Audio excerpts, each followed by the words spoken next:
the pandemic hit, everything shut down. When 9/11 hit, everything shut down. A little housekeeping, I guess. It's going to be lighthearted. Everybody needs what I'm talking about. Point blank. And from time to time, I'm going to say, see Tish. See Tish, see Tish. So that's the common phrase that we're going to hear today. See Tish. And I talk to a lot of people, I guess good, bad, and different. And we've all heard of, I was riding up today, and we all have heard, I guess if you're in the religious circles, the Jabez prayer, right? Good, bad, and different. I was riding along thinking somewhere along the highway coming up here, they were building, I don't know if I was still in Mississippi or in the Alabama or the top part or what, but they were building a new Chick-fil-A at the corner. And it's huge, 2 lanes. And the Chick-fil-A's aren't the same size that they used to be. But I was thinking, I said, man, I think I need a Chick-fil-A prayer. Forget the Jabez prayer. Chick-fil-A prayer. So, following that same theme, as a nonprofit, you all need a Chick-fil-A prayer. You need to design your business model and your thought pattern, because everybody want a huge nonprofit. I want mine to grow so I can serve as many people I don't know, and I'm gonna take a couple of surveys to see exactly what area of the community you want to touch. Everybody, I have a good friend of mine that's at St. Jude. St. Jude is humongous. They're worldwide. St. Jude is so big that they have other people from around the world saying, we need to come and learn from you all so we can do what you do on our side of the world. Not so much, and I also like to watch That Girl, which is Danny Thomas's daughter when she was acting Marlo. And I was thinking, and I said, man, I wonder if Danny Thomas ever imagined in his wildest dream when he said that prayer to St. Joseph, that I'm gonna build this hospital and we're gonna serve children. In 1950, 60, or whenever it was, did he ever imagine that the hospital was gonna do what it does? ALSAC, which is the financial arm of St. Jude, is the largest money manager in the world. The largest. I mean, you all in Alabama, I'm sure somewhere if you work for a company and you say you can donate, St. Jude on their card. And I'm just thinking like, wow, who would have ever thought? So as we are planning and growing our nonprofits from the seed, infant stages, however you want to call it, we should have as a model of where we want to be. Because you made the great choice of saying, I want to help somebody, something, someone. Whether it's the dogs, the cats, the one-legged, one-armed people, whoever it is, we want to help somebody. So you've taken on that particular task and said, well, let's get out here and see if I can convince somebody else or find like-minded individuals that want to help me help this particular group. So random people, I've never seen anyone in here before. I talked to these gentlemen on the telephone, but what's your organization about? What do you do? Right now we are a food distributor For the underprivileged and rural areas. Okay. Mainly in Alabama. Okay. Young man right here with the gray sweater on, a gray shirt on. My name is Charles Hyder. I'm president of 100 Black Men Greater Huntsville chapter. Okay, And we focused on health and wellness, economic empowerment, education, and mentoring, which our foundation is mentoring youth in our community. all right, okay. Oh, You can roll.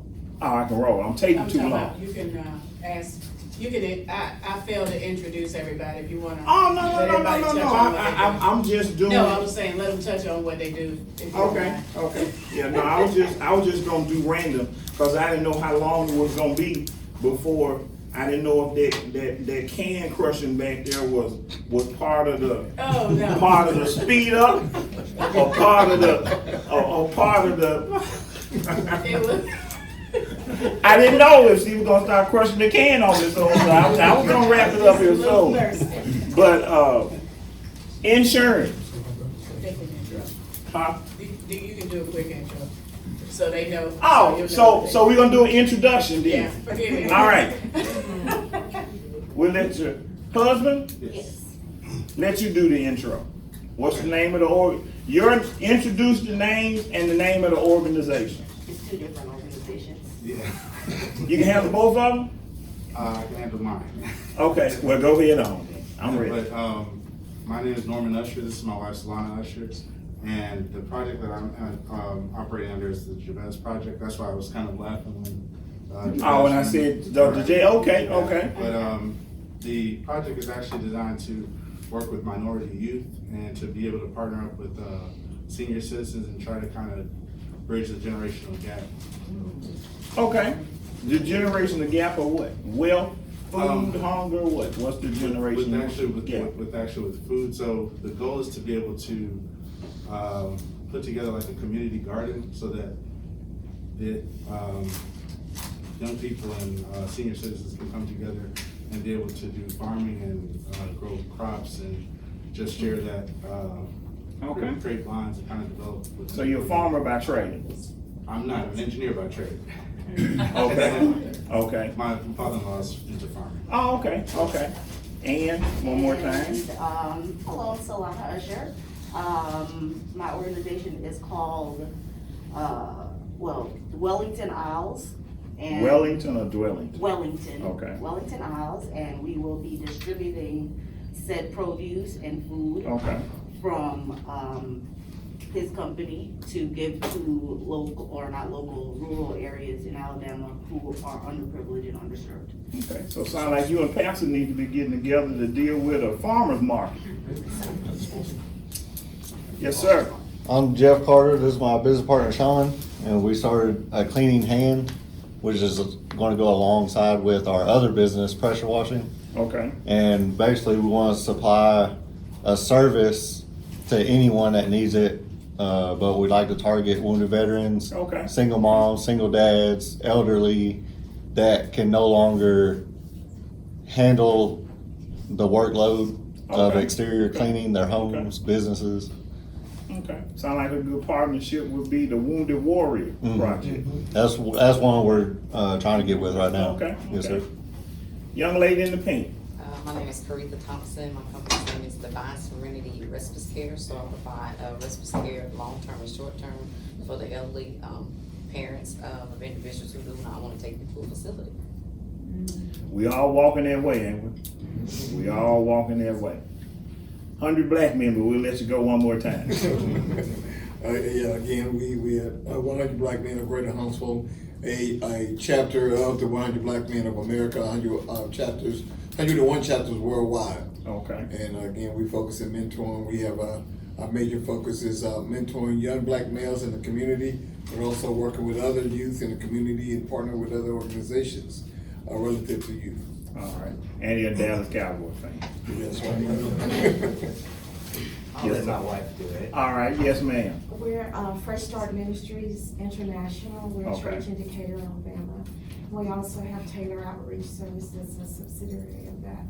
And we're reaching out to the community, the people in the community, helping them with electric bills, if they need rent, or helping them with as far as underprivileged Okay, mothers okay, with their needs for their babies and stuff.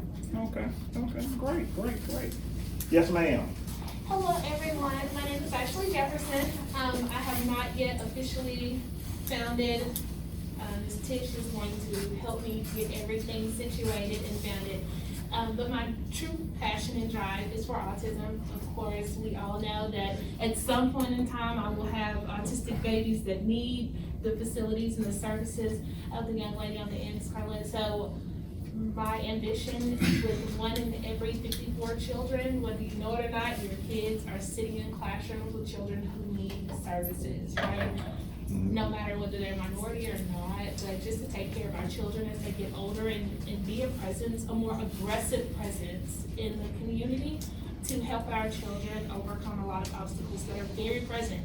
And I can personally say that because I have a 4-year-old who 9 months ago was not verbal, and now I cannot get him to stop talking. And so for that reason, I'm all glory to God. Oh, you don't believe in God, I'm sorry, but I had to throw that in there. That's God, it's pure God. So that's my passion, that's my job, and I know it's capable, and I know it's possible with adequate resources, so that's what we're going for. As you're planning and you're gonna be dealing with the parents, you're gonna have to hook up with a estate plan, financial plan for the future as you're growing. And the reason why, if the parents are receiving government, or the children are receiving government assistance, the children cannot have any benefit, any money. So if the parents should happen to pass, and of course, as a parent, they're gonna be concerned and say, well, who's gonna take care of my baby? I got some insurance, I'm gonna leave it for my baby. If it's left improperly, the federal government gonna come and take it off. And that was not the purpose of what the parent wanted to do. And the logic behind it is, if we're paying for all their medical benefits, whatever money that they get, it goes back not to the government, it goes back to the people, because we the people are paying for the benefits. So in that particular industry or area of concern, you want to partner with periodically a financial planner to help the parents deal with the planning, the proper planning and leaving of a legacy or any type of benefits through various types of trust. So with the trust can hold the money. Mm-hmm. And because the IRS or the Social Security used to have a 3-year look back period. Now it's a 5-year look back period. So if it's not done right, it just wouldn't go the way that's expected. Yes, ma'am. Hello, my name is Alicia Johnson, and right now I'm a nonprofit, and it's Crusade for Christ International. Okay. It's LLC. Okay. We are working with battered women and children in domestic violence situations. Okay. We also work with ex-felons. Okay. And we're preparing to build transitional homes for them as well. Okay. Okay. Yes, ma'am. My name is Dominique Johnson, and I volunteer for Love One, Raise One, which is a community organization that supports youth and their families that are who need mentorship, the youth that need mentorship. Provides parenting classes. They go out and do community events in the Huntsville area. Okay. Yes, ma'am. Good afternoon, my name is Darcel Collins Robinson, and I'm a board member of the Azora P. Henderson Foundation. It's an organization that was started to provide school supplies to Title I schools and scholarships and mentoring for first-gen college students. Okay. Yes, sir. Yes, sir. My name is Chris Baker, and my organization just started, and it's called the Youth Enrichment Project. And our main focus is making sure that our youth are maintaining certain math and reading levels, so as they grow, they have confidence, and as they grow, to be able to associate with different groups and won't just be limited to just certain social groups. So that's my main focus, to give them confidence and help them build skills, communication skills, math and reading skills, so that they can maintain and keep up with the rest of the students. Sound like you need to partner with Toastmasters. I got resource kids. Okay, all right. Pastor, you want to get in on this? Tavares Henderson. I have Elevate HFB. What we'll be doing is excuse me, former addicts, people that have fallen on their luck, help them get back in society, get them some training, different things with jobs, different industries or whatever. Help people with their RX, different things, get them clothing or whatever they need to help them get back acclimated with society. All right, one more. Gentleman back here in the corner. My name is Cordell Martin. I'm with Shield Huntsville and Stop the Violence. I'm Okay. where the rubber hit the road. I'm in the hot spots in Huntsville, Alabama, going to where gang affiliations, gun violence or whatever is going on. I'm in that area talking to people about bringing down this level of crime in our communities. And we also feed hungry, the homeless. We do a gamut of things. I'm gonna give you my friend's name and contact information. His name is Dr. Jeffrey Futrell. He does what you do, yeoman's work, man. He up at 2 o'clock in the morning riding the streets, and seems like unfortunately in Memphis, whenever a kid get killed, they done run through his program and somewhere along the line. So I totally understand that. Wow. So we see that we're crisscrossing the world, and can you imagine if from the farming, pressure washing and cleaning the house, the 100 black men, the nursing care, the financial assistance, the autism. I don't remember, you just said I got a nonprofit. You didn't say what you did. Yes, ma'am. Domestic violence. Domestic violence, that's right. And I thought you all did domestic violence. Mentorship. They're working with the drug rehabilitation and the children. Can we imagine if we all had the capabilities of the, what you would call it? Yes, ma'am. You forgot one, Mr. Mario Maitland. Oh, I thought he worked for you. I'm sorry. That's all reason why I didn't call on him. I sure did. I thought he worked for you. Because she was over there feeding him and everything. That's my fiance. Oh, okay. My name is Mario Maitland. My for-profit business side is the Maitland Conservatory.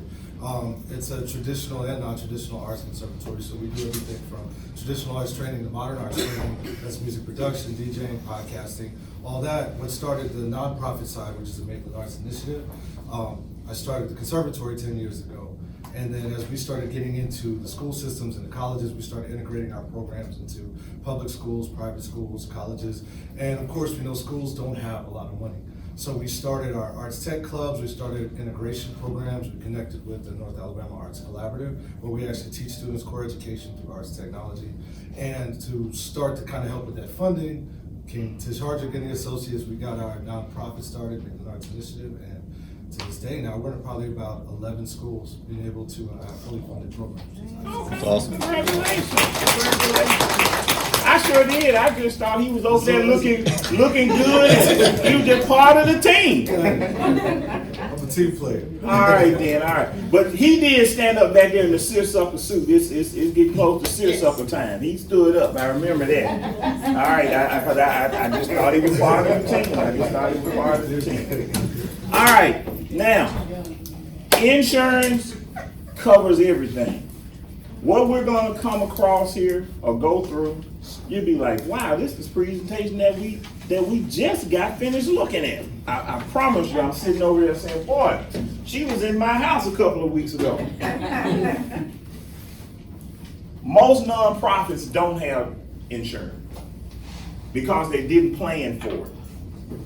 But one of the things that excited me about what Tish Hardrick, I want to add an R all the time. Tish Hardrick and Associates is doing as far as the planning and the budgeting and the grant writing.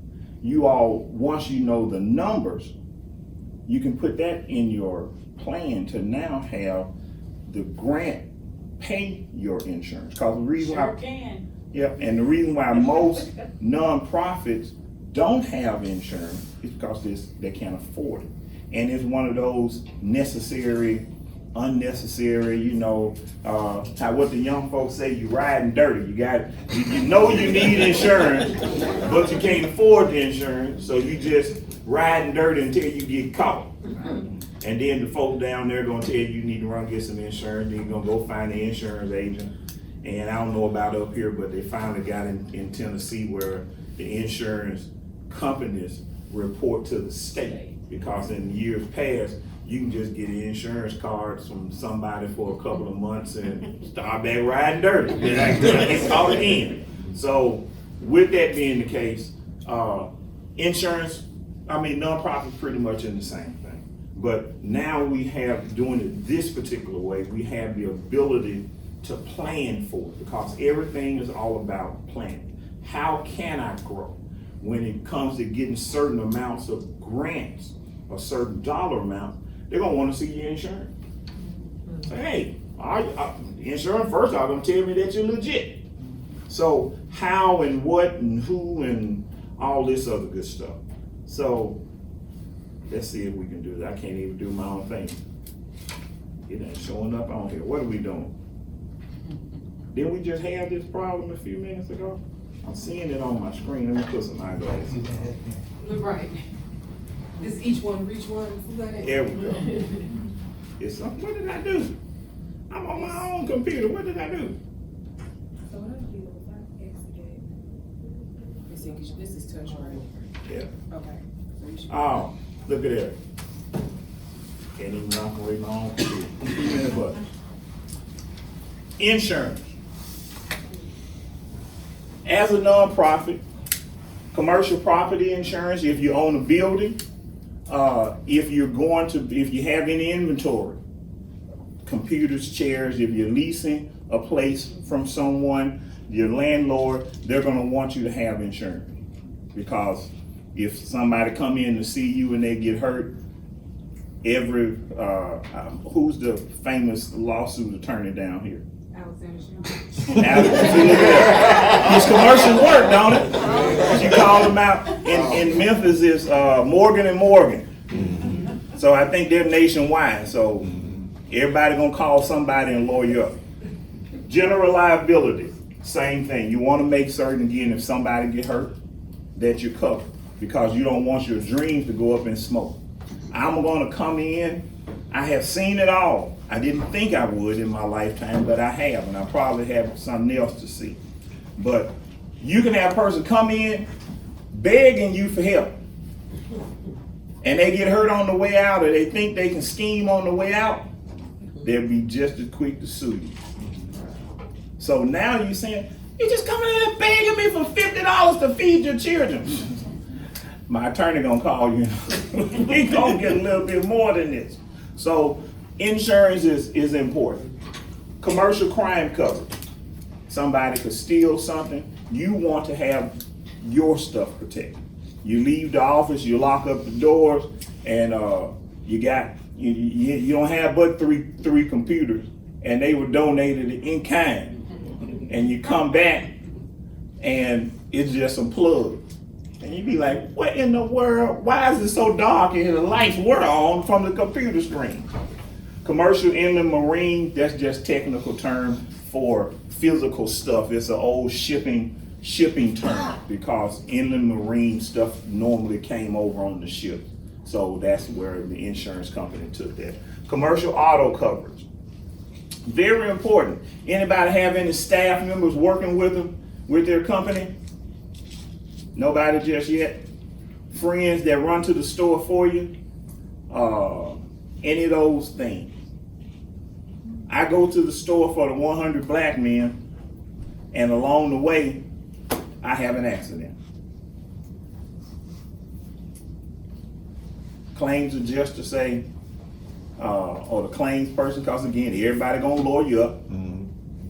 So, well, Ron, why were you going, what was, well, I was going to the store for the 100 Black Men. Oh, okay.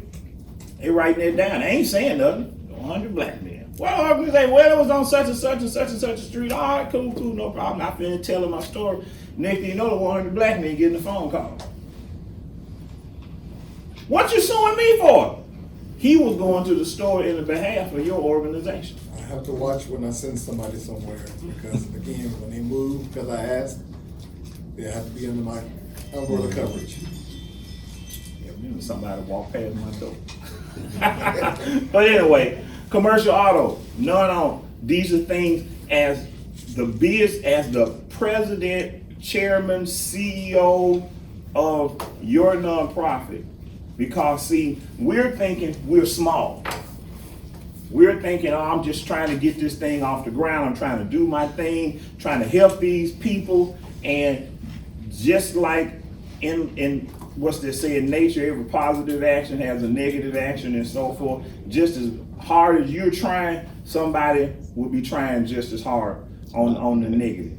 So you're wanting, as you're planning, putting all these things together, thinking about, you have to think what they say, chest and checkers. You got to think, well, what could happen? Hope it doesn't happen, but what could happen? Business owners insurance, that's just a blanket policy. Workers' comp. If you have anybody working for you, I'm working for you, and you told me, Ronald, we don't have no workers' comp, so you better be careful. All right, don't worry about it, we good. I understand.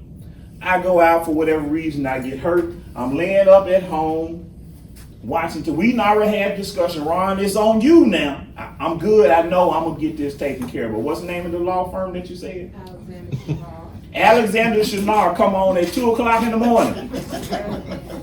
Were you hurt performing such and such? You know what, baby?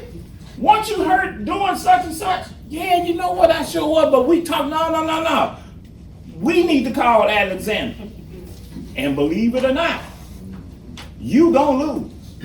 Point blank, you will lose. Ain't no option that I think we gonna get around and me and cause what's gonna happen, Ronald gonna have selective amnesia. We ain't never had that conversation. Don't know what they talking about. Because now I'm blowing, my leg blown up, I can't go to work, I ain't got no money, my wife complaining, or my girlfriend complaining at me, trying to figure out what in the world going on, and I need some money. So I'm sorry, but it remained for a second. So that's how, what the young folks say, you got. Point blank. Professional liability. You out here dealing with these folks' money, and something just don't go right. Whether it was on purpose or not,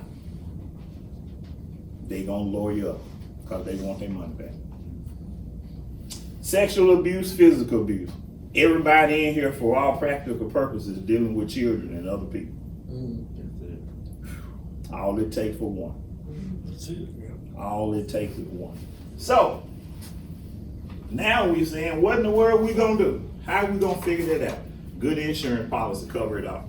Now again, to mirror with what Miss Indigo was saying, because she kind of touched on all these things, oddly enough, I'm sitting up here like, wow, this is cool. You want to have an insurance policy for your nonprofit. Now all of this is gonna sound like it's really expensive, but it's not. But then most importantly, whatever the cost is, within reason, you can include that into your grant writing process. So just think about this. We got free insurance every year. We gonna have to keep calling. Man, y'all done forgot I let too much time pass. No, okay, we're gonna try it again. We have to keep calling. Yes. All right, good. There we go. Business and travel accident benefit. So say, for example, you go, name a place. Give me a place. Take a field trip to DC with my kids. DC, okay. Just you going to DC, to the national headquarters. God forbid, you know, when the pandemic hit, everything shut down. When 9/11 hit, everything shut down. How am I gonna get back home? Where am I gonna stay? I just got enough money to get here and eat a little bit zoos and wham and go back home. I got extra expenses. You need to have an insurance policy that's gonna deal with this. And what if I get hurt while I'm traveling? Conference cancellation. Go to a conference and we schedule a conference to be done, and through no fault of our own, Federal government came on TV and said, drop your sickles and axes and go home. And you know, when they said that March, I guess it was March in 19 or 2020, everybody, I mean, it amazed me. I just didn't think people in the United States would be that. I mean, it was just like this, just like the old Russian movie. They just dropped the sickles and axes and just walked off, and they like, man, the world shut down. Everybody was calling wrong. What happened now? Do I have insurance to cover this? Do I have insurance to cover that? Because the expenses still go on. Donation assurance. The ones that have been in business for a while, have you had anyone say we're gonna give you $5,000 and pull it back because things just wasn't right? And then you decide and you budgeted that $5,000. So what happened now? Is it just law? Because you can't, man, you told me you're gonna give. Some people, I think they had the girl that won the multiple millions of dollars, and before she won, or before she cashed it in, she told her preacher that I'm tithing 10%, and then next thing you know, she didn't. She had changed her heart once the check was printed in her name and the preacher sued her. Y'all looking shocked. Y'all ain't heard that? What? Whole nother story. We'll let Pastor come up and tell us. He sued her. Emergency real estate consulting fee. So say something happened to your building and it burns down or whatever, and you have to hire a real estate agent or get some cost consulting on where to go. You want something that will cover that. Fundraising blackout. We got this fundraiser plan. Wow. We done spent $5,000, $10,000 for, I think I heard somebody say the Botanical Garden. They got one up down here too, or over here too. We got one in Memphis. So we know they ain't cheap with that fancy name. Nope. They ain't giving you your money back because it's not our fault that they said drop your sickles and go home. Man, where were you 2 years ago? Fundraising. That's what covers up to, what is it, $25,000? Identity theft. You're going to be dealing with multiple people. What infrastructure do you have in place to protect my identity? And the hardest thing to prove is I can accuse you of saying my identity was hacked through your organization. And if you are as small as you are, you don't have the infrastructure to prove that it didn't come from you. So now you see how you wide open to identity theft. And if they make the charge and can halfway make it stick, $700 a day from the date of detection to the date that they say it started. You think about it, remember years ago when there used to be breaches, they would talk about such and such lost a laptop and such and that, and they said, well, when did this happen? It used to be a year. Years have passed. Now, if it's a data breach, it's making national news within a couple of weeks. You got some fines on this whole deal if that's gonna get your attention if you're gonna have stuff like that going on. Image restoration and counseling. Somebody accused you of touching a little kid, what you gonna do? You found it proven that you were not guilty of the charge, but your reputation is now dinged. You gotta pay somebody, and they don't come cheap. Key individual replacement expense. President of the organization dies, the main fundraiser dies. You need some money to replace them. Okay? Kidnap expense. God forbid nobody's kidnapped. Political unrest, you decide to go to somewhere and they kidnap you, say we're gonna hold you hostage. But it covers that. Temporary meeting space reimbursement. You're over here and something happens, just gonna reimburse you for your meeting. Terrorism travel reimbursement. Use 9/11 as an example. You can be one part of the world, something happened, shut everything down. You gotta be, you gotta have some money. Travel delay reimbursement, workplace violence counseling. God forbid, or unfortunately, that's one of those things that people weird nowadays. That's to say the least.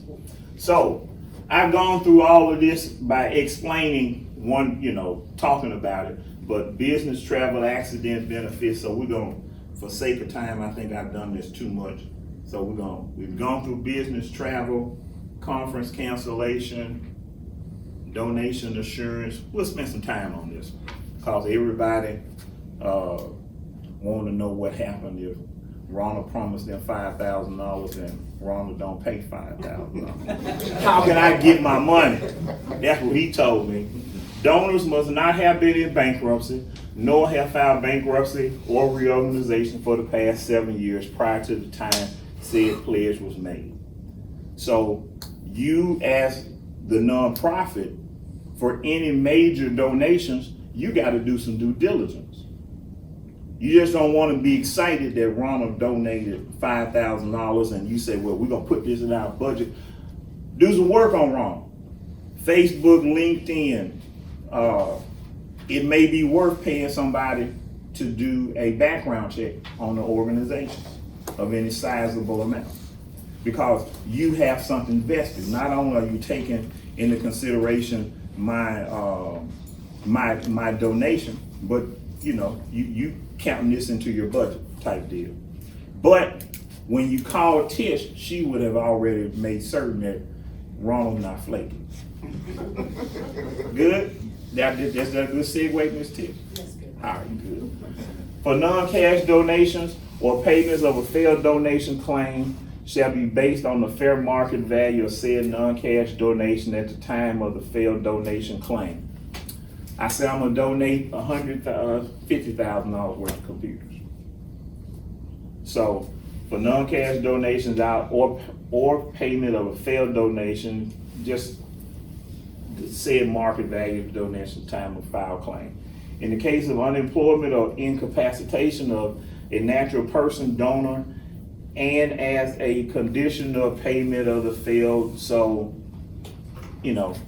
I can't make the pledge and be unemployed at the same time or have no means of being able to do that. So again, that's where the organization has to do their legwork. Neither the natural person donor nor the said insured shall have had reason to believe the donor will become unemployed. Again, part of due diligence, just to make certain that I am who and what I said I am. Fundraising event, blackout, this just explaining what I went line by line, that long list. Identity theft expense, fundraising, blackout, but we're gonna get to, got a couple of other ones that I think that were real interesting here. Let me put some eyeglasses on, it's all blurry up here. No world. We hope we never have to deal with workplace violence, but unfortunately in the United States of America, it's wild. In Memphis, we had one of the employees go into the post office and he said they had been harassing him, his managers, and he just wasn't taking it no more. And he shot and killed two or three of the managers. And one of them was a very good friend of mine. And it was just hard on me because you think about it, kiss your wife, say, baby, I see you this evening. Mm-hmm. Who in the world would have thought that you're gonna go to work and not come home? Even had one of my client's son, not OCD, but bipolar. And after the dad died, something just didn't click. But he went to the guy's next door, just like on the other side of the wall. And somehow some words transpired and he shot and killed the guy. So the older I get, the more I learn, the longer I stay in insurance. What I said would never happen or it was hard to believe, it just become one of those deals where you be like, wow, this is weird. Question. Yes. Like I said, we focus on mentoring youth in the community, and we have some youth that comes from some questionable backgrounds and things. My question is, if a situation happened where one of our youth get rebellious or doing something and we have to handle them or anything like that, and one of my members get harmed, is there insurance that covers if they got harmed? Yes, yes. You need to. Don't Y'all didn't do that right, hold on. You need to. All right then. We want to expand, this is 5 or 6 questions, and then we'll be ready to wrap this thing up. We want to expand our mission, because I'm hoping that these questions explain it, kind of everybody have these. We want to expand our mission to add various activities. How can we do that and still maintain our, what's that? Because again, y'all thought y'all could just do what you want to do all willy-nilly. Can't happen like that. You got to ask the question that makes certain, by asking this question, you have passed the first test to become a great risk manager. You are asking, oh, you know what? I'm in the way over here on you all wrong. I'm gonna stand over here. I'm gonna read from here. By asking this question, you have passed the first test to becoming a great risk manager. You are asking whether what you want to do is within the mission. In some cases, the mission statement. This is what was talked about earlier, the importance of having the right mission statement. So you want to make certain that what you want to do and your articles of incorporation allow you to do it. You want to do farming, and then you want to pivot to bicycle riding. It has to be correlate. And so if it correlates and people give you money and you do different things, it wouldn't threaten your tax exempt status. Now, I'm not a tax person, but it's good to have one on your team. Oh, wait a minute, look at that. That fell straight in. Didn't that just pop up? Man. Oh, Lord, look at that. That just fell in. Should we find a lawyer, an accountant, or insurance professional to serve on our board? How many got a board? Y'all can raise your hand. Oh, you riding dirty, man. She ain't raising her hand. But you want someone, you can find an insurance broker, insurance agent, you can find an attorney, you can find a lawyer that believes in the exact same thing that you believe in, and ask them and say, whatever your hours are, charge per hour. This is how you do that in kind thing. Whatever you charge per hour, you give us an invoice and we'll give you a statement. Whatever that nonprofit statement is, so they can write up. Everybody looking for tax write-offs.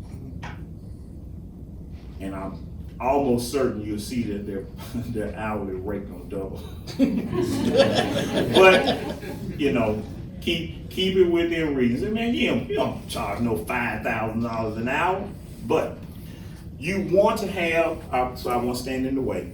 Every nonprofit thinks that they need an insurance agent, a CPA, and a lawyer on their board, but that's not always possible. But even if these professionals served on your board, it might create a conflict of interest for them to represent the nonprofit directly if you also, so what this is saying is you don't want them to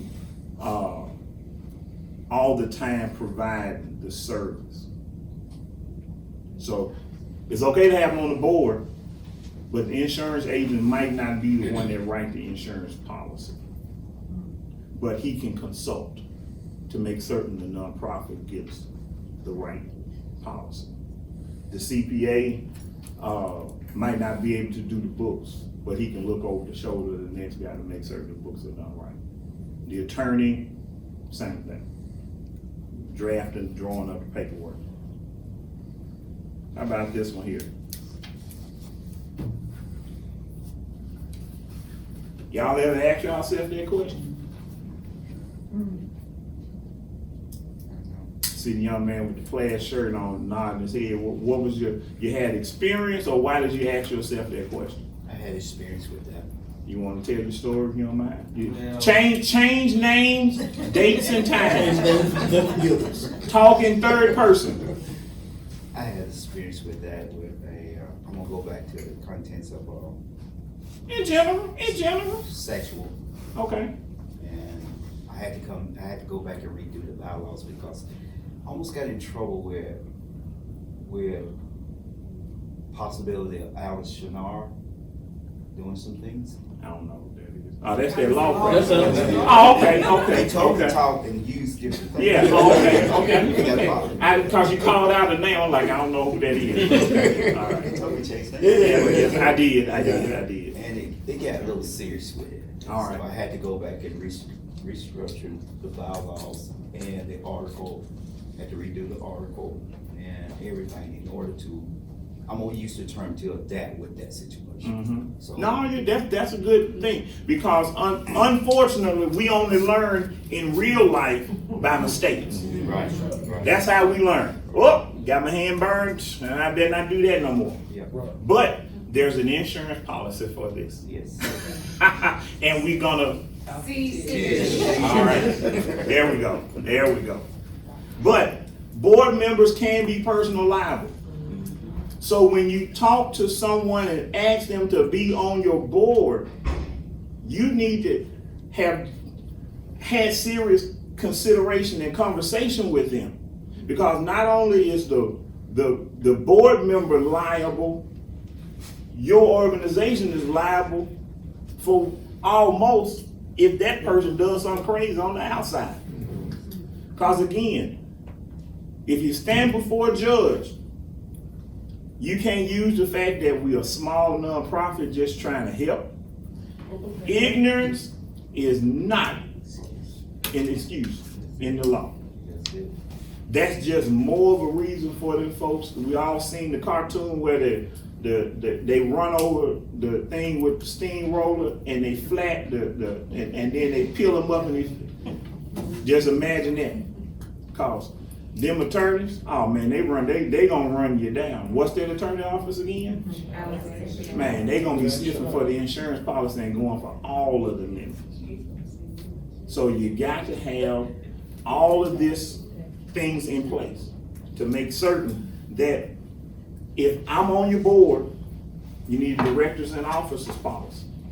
Directors and officers policy. You need general liability, and that is because what if, and it happens a lot in churches.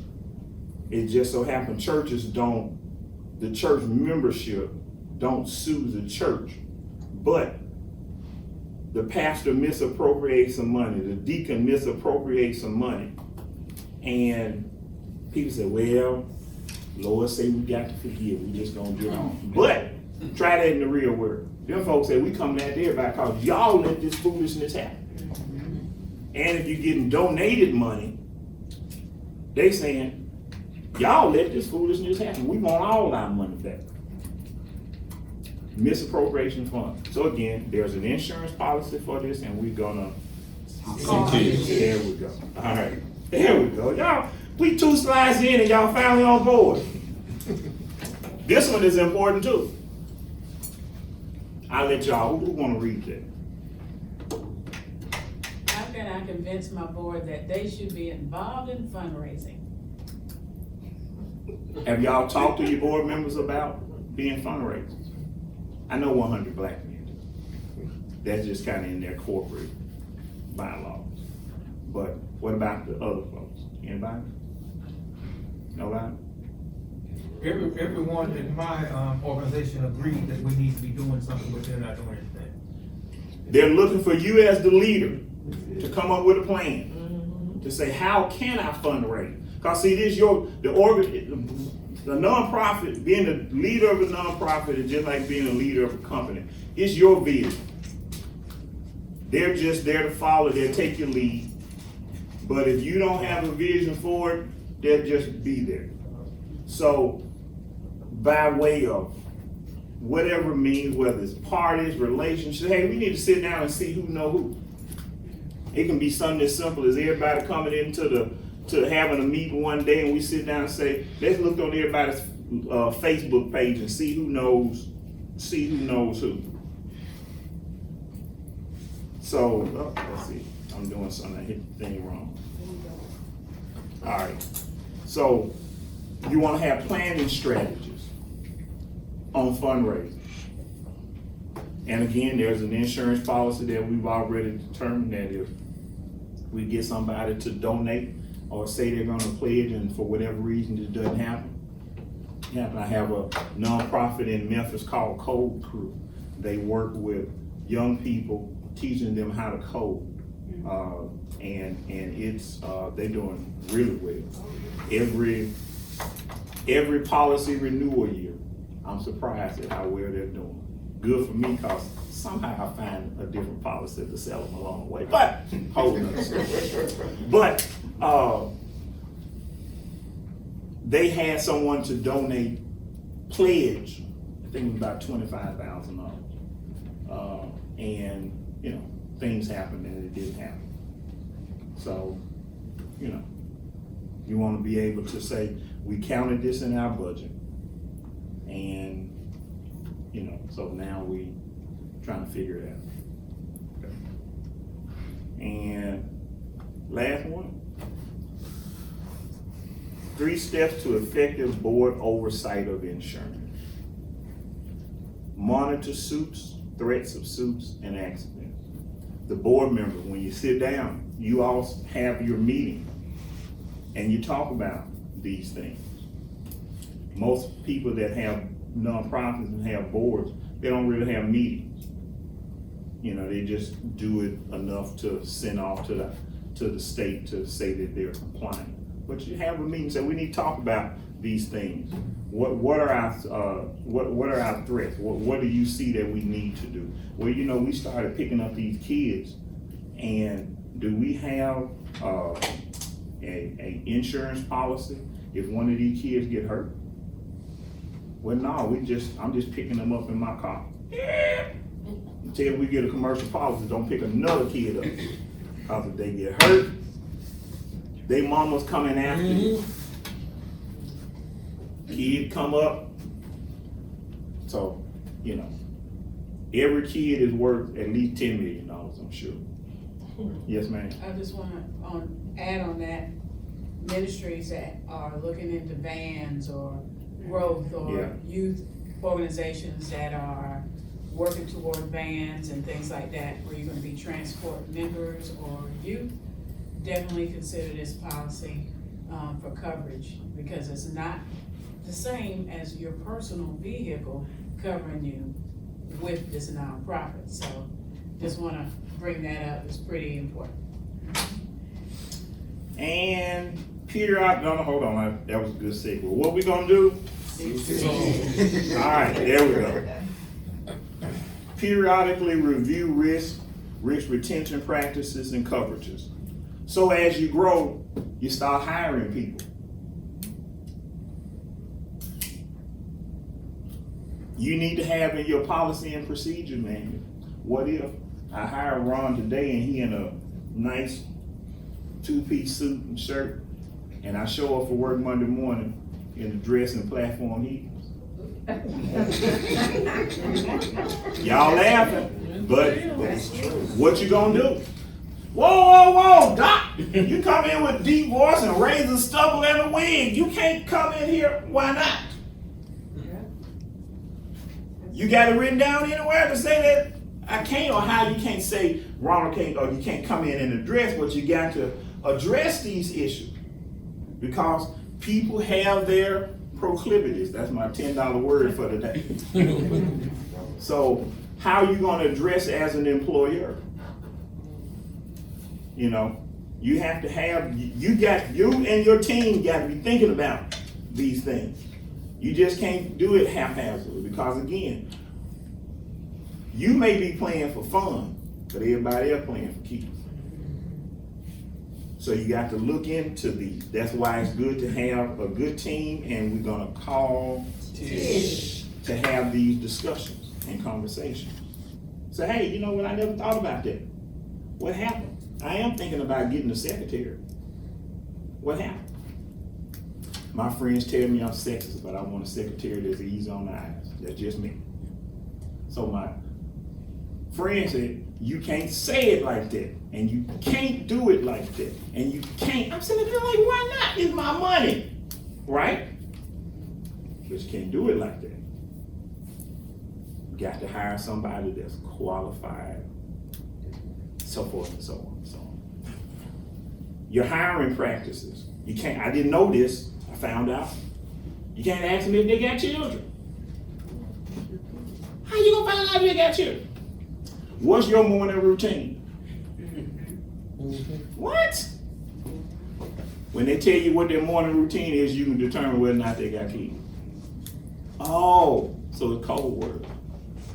Because if you say, do you have children? And then they feel like you didn't hire them because they got 5 children and they ain't gonna get to work on time, guess what? You got a sexual harassment lawsuit because they call it who?